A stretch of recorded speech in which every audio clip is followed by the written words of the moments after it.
সুপ্রিয় শিক্ষার্থীরা, শুভেচ্ছা। অনলাইন ক্লাসে তোমাদেরকে স্বাগতম জানাচ্ছি।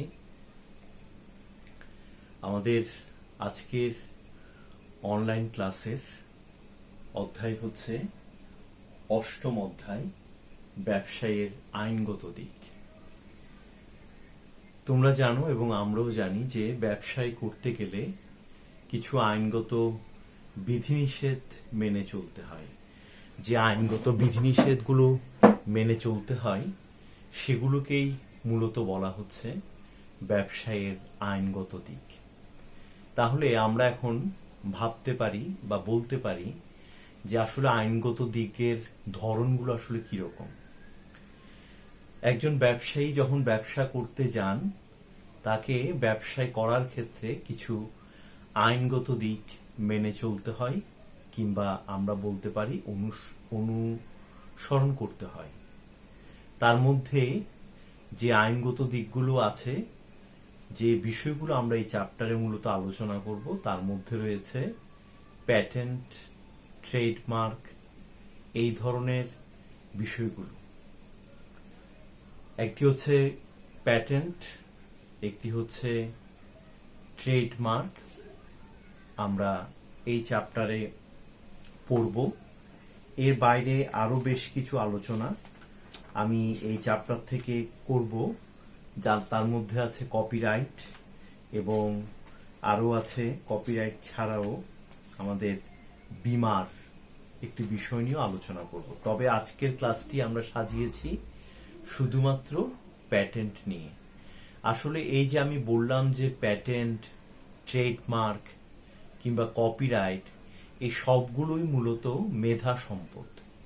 এখন প্রশ্ন জাগতে পারে, কেন এগুলাকে মেধা সম্পদ বলা হচ্ছে? কারণ একজন মানুষ তার চিন্তা, চেতনা, বুদ্ধি, মগজ থেকে এই ধরনের বিষয়গুলো যখন উদ্ভাবন করেন, সৃষ্টি করেন, তখনই আমরা বলছি এগুলাকে মেধা সম্পদ। কিন্তু এই মেধা সম্পদগুলো যখন পৃথিবীতে আসে, তখন কিন্তু মানুষ চাইলেই সঙ্গে সঙ্গে এই সম্পদগুলো ব্যবহার করতে পারে না। এই মেধা সম্পদগুলো একজন মানুষ পৃথিবীতে তার চিন্তা, চেতনা, মেধা দিয়ে আনেন, কিন্তু তাকে সমাজে এটি ব্যবহার করতে হলে, এর মাধ্যমে ব্যবসা করতে হলে কিছু আইনগত দিক তাকে অবলম্বন করতে হয়, যেগুলোকে বলা হচ্ছে মূলত মেধা সম্পদ বা আইনগত দিকগুলোর যে একটি মেধা সম্পদ আছে, সে আইনগত দিকগুলো তাকে পরিপূর্ণ করতে হয়। তো যাই হোক, যেহেতু অনলাইন ক্লাস, সংক্ষিপ্ত সময়ের মধ্যে আমরা বুঝবো। তো যে বিষয়টি আজকে আলোচনায় যাচ্ছি, সেই বিষয়টির নাম হচ্ছে প্যাটেন্ট। মেধা সম্পদ, তোমরা নিশ্চয়ই বুঝতে পারছো, মেধা সম্পদ হচ্ছে যে মানুষের চিন্তা, চেতনা, ধারণা থেকে বা তার বুদ্ধি থেকে যদি নতুন কিছু উদ্ভাবন করে, সেটিকে আমরা মূলত বলি মেধা সম্পদ। এই মেধা সম্পদেরই একটি হচ্ছে এই প্যাটেন্ট। তাহলে প্যাটেন্ট কি? প্যাটেন্ট কি বলতে আমরা কি বুঝি? প্যাটেন্ট হচ্ছে যে একজন ব্যক্তি যদি সমাজের জন্য, পৃথিবীর জন্য নতুন কোনো কিছু উদ্ভাবন করেন, যেটা তার ব্যবসাতে কাজে আসবে, সমাজে কাজে আসবে, সেটাকেই আমরা মূলত বলি প্যাটেন্ট।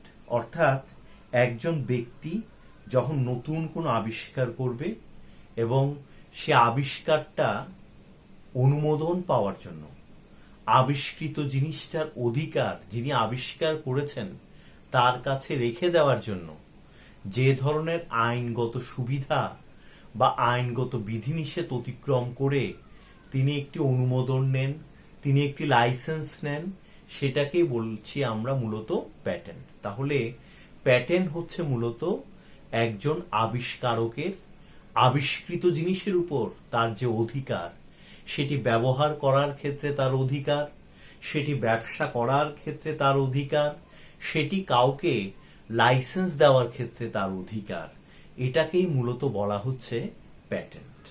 তাহলে নিশ্চয়ই শিক্ষার্থীরা তোমরা বুঝতে পেরেছো যে প্যাটেন্ট মানেই হচ্ছে যে আবিষ্কৃত জিনিসের উপরে আবিষ্কারকের বা উদ্ভাবকের আইনগত অধিকার। এরপরে আমরা চলে যাব প্যাটেন্টের সুবিধা। এটার আসলে সুবিধা কি কি। সবার প্রথমে আসছে আবিষ্কারকের উৎসাহ বৃদ্ধি। যিনি আবিষ্কার করেছেন তিনি যদি এই প্যাটেন্টটা নিয়ে সমাজে এটা ছড়িয়ে দিতে পারেন, এটাকে নিয়ে ব্যবসা করতে পারেন, তিনি আরো নিত্য নতুন জিনিস আবিষ্কার করার জন্য উৎসাহিত হবেন। তাহলে এক্ষেত্রে আবিষ্কারকের উৎসাহ বৃদ্ধি পাচ্ছে। আন্তর্জাতিক অঙ্গনে প্রবেশ। প্যাটেন্টের মাধ্যমে একজন আবিষ্কারকের নাম সারা পৃথিবীতে ছড়িয়ে যাচ্ছে, আন্তর্জাতিক অঙ্গনে ছড়িয়ে যাচ্ছে। এটিও প্যাটেন্টের একটি বড় সুবিধা। এরপরে তোমরা লক্ষ্য করো উদ্ভাবকের স্বার্থ সংরক্ষণ। যিনি উদ্ভাবন করেছেন বা যিনি আবিষ্কার করেছেন তার একটি স্বার্থ আছে। সেটি কি? এই আবিষ্কারটা যখন সমাজের মানুষ ব্যবহার করে কোনো উপকার পাবে, সেটার উপর কিন্তু সে একটি লভ্যাংশ পাবে, সেখান থেকে সে অর্থ উপার্জন করবে। তাহলে উদ্ভাবকেরও কি হচ্ছে? স্বার্থ সংরক্ষণ হচ্ছে। তবে এক্ষেত্রে অবশ্যই তাকে প্যাটেন্টের মালিকানা গ্রহণ করতে হবে, সরকারের কাছ হতে তাকে লাইসেন্স নিতে হবে। সেই যে এটা উদ্ভাবন করেছে এটা লাইসেন্স তাকে সংগ্রহ করতে হবে। পৃথিবীতে প্যাটেন্টের ধারণা যদিও 1494 খ্রিস্টাব্দে এসেছে, কিন্তু আমাদের দেশে 2012 সালে এটি আপগ্রেড হয় এবং বর্তমানে একজন আবিষ্কারককে 16 বছর পর্যন্ত প্যাটেন্টের অধিকার দেওয়া হয়। এরপরে তাকে আবার তার লাইসেন্সটি রিনিউ করতে হয়, অর্থাৎ পুনঃ অনুমোদন করতে হয়। এরপরে তোমরা দেখো যেটা লেখা আছে সেটি হচ্ছে প্রচারগত সুবিধা। একজন আবিষ্কারক যখন একটি জিনিস আবিষ্কার করে ফেলেন সমাজের জন্য, পৃথিবীর জন্য, পরিবারের জন্য, তখন কিন্তু তাকে আর এটার জন্য কোনো আলাদা প্রচারগত সুবিধা করতে হয় না। যেমন তোমরা জানো যে এখন কোভিড-19 নিয়ে সারা পৃথিবীতে গবেষণা চলছে। গবেষণাটা কিসের? নতুন ঔষধ আবিষ্কারের। গবেষণাটা কিসের? প্রতিষেধক আবিষ্কারের। তাহলে যারা এটাতে সফল হবে পূর্ণভাবে, তারাই কিন্তু এই ওষুধের প্যাটেন্ট গ্রহণ করবে এবং এটার প্রচার করতে তাদের আলাদাভাবে কোনো বিনিয়োগ করতে হবে না, কারণ এই আবিষ্কারটা সমাজের জন্য, পৃথিবীর জন্য খুব যেহেতু জরুরি ছিল, এটা এমনিতেই প্রচার সুবিধা তারা পেয়ে যাবে। আমদানির ক্ষেত্রে সুবিধা।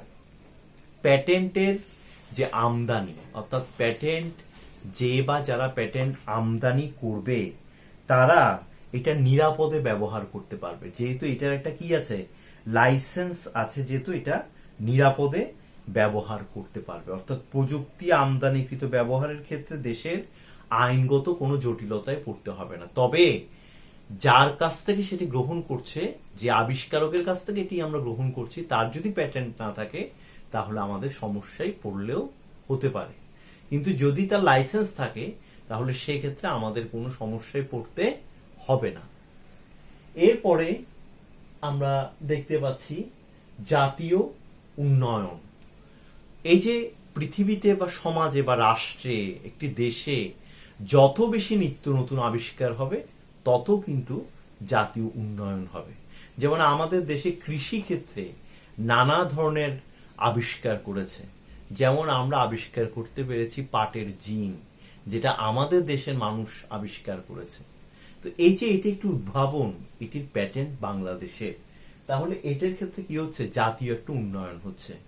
নিত্য নতুন জিনিসের যখন আবিষ্কার করা যাবে তখন সে আবিষ্কারকের প্যাটেন্ট থেকে এবং তার মেধাসত্ব বা তার যে লাইসেন্স, সেটা যখন সারা পৃথিবীতে ছড়িয়ে যাবে, সেখান থেকে কিন্তু গভর্নমেন্ট আয় করবে, কারণ তাকে সেটার উপর একটা ট্যাক্স দিতে হবে।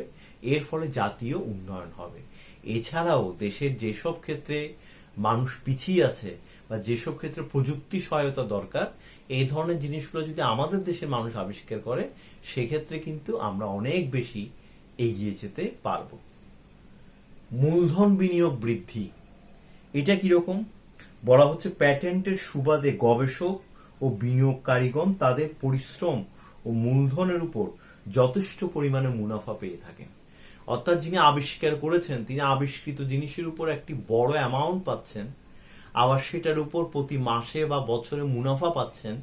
এর ফলে কিন্তু তার মূলধন বৃদ্ধি পাচ্ছে। যে মূলধনটা আসছে সেটা আবিষ্কারক বা প্যাটেন্ট যিনিটার মালিক তিনি অন্য একটা ব্যবসাতে সেই টাকাটা ব্যবহার করতে পারছেন। এরপরে দেখি আমরা প্রযুক্তি স্থানান্তরে সহায়তা। প্যাটেন্টের মাধ্যমে একটা দেশ আরেকটা দেশের কাছে প্রযুক্তি স্থানান্তর করতে পারে। অর্থাৎ যিনি আবিষ্কার করেছেন উনি যদি চান যে ওনার লাইসেন্সটা কারো কাছে বিক্রি করবেন বা ওনার লাইসেন্সটা কাউকে ব্যবহার করার অনুমতি দিবেন, তার কাছে যারা আবেদন করবে তাদের কাছে তিনি কি করতে পারেন, এটি ব্যবহার করার অনুমতি দিতে পারেন। যেমন আমাদের দেশে অনেক পণ্য আমরা ব্যবহার করি যেটা সরাসরি এই দেশে উৎপাদিত হচ্ছে না, অন্য দেশে উৎপাদিত হচ্ছে, কিন্তু ওই দেশের প্রযুক্তি সহায়তাটা আমাদেরকে এখানে দেওয়া হয়েছে, অনুমতি দেওয়া হয়েছে ব্যবহারের জন্য। তার মানে এই ক্ষেত্রে প্রযুক্তি স্থানান্তরে আমরা একটা সহায়তা পাচ্ছি। বৈদেশিক বিনিয়োগ বৃদ্ধি। সবকিছুর ক্ষেত্রে এখন আমরা বৈদেশিক একটি লেনদেন, বৈদেশিক একটা বিষয় কাজ করে। তো প্যাটেন্টের ক্ষেত্রে যিনি উদ্যোক্তা তার প্রযুক্তি অন্যান্য দেশ যখন কাজে লাগায় সেটা থেকে কিন্তু একটা দেশের সরকার অর্থ উপার্জন করতে পারে। মনে করো যে বাংলাদেশে একজন আবিষ্কারক কোনো একটা কিছু আবিষ্কার করলো, যেমন করোনা ভাইরাসের প্রতিষেধক আমাদের দেশের কোনো একজন বিজ্ঞানী আবিষ্কার করলো, তখন সেটা যখন সারা পৃথিবীতে ছড়িয়ে যাবে ওখান থেকে কিন্তু আমাদের দেশের সরকার একটা অর্থ উপার্জন করবে, কারণ এটা যখন ছড়িয়ে দেওয়া হবে সেখান থেকে কিন্তু অর্থ উপার্জিত হবে। অর্থাৎ এই ক্ষেত্রে বৈদেশিক বিনিয়োগও কি হবে, বৃদ্ধি পাবে। যেখান থেকে অর্থ উপার্জন হবে, ডলার যখন আসবে তখন গভর্নমেন্ট এই টাকাটা বৈদেশিকভাবে বিনিয়োগ করতে পারবে অন্য কোনো কাজে। তো শিক্ষার্থীরা আমরা যে এই যে প্যাটেন্ট পড়লাম, প্যাটেন্টের বৈশিষ্ট্য পড়লাম, এগুলো তোমরা বাসায় পড়বে এবং অক্ষরপত্র প্রকাশনীর বইটা আবারও ফলো করবে। তোমরা ক্লাস করার পরে অবশ্যই কমেন্টে তোমার নাম, রোল নাম্বার, শাখা লিখে দিবে শ্রেণী সহ। এতে একটি প্রমাণ থাকবে যে তুমি এই অনলাইন ক্লাসের ভিডিওটি পরিপূর্ণভাবে দেখেছো।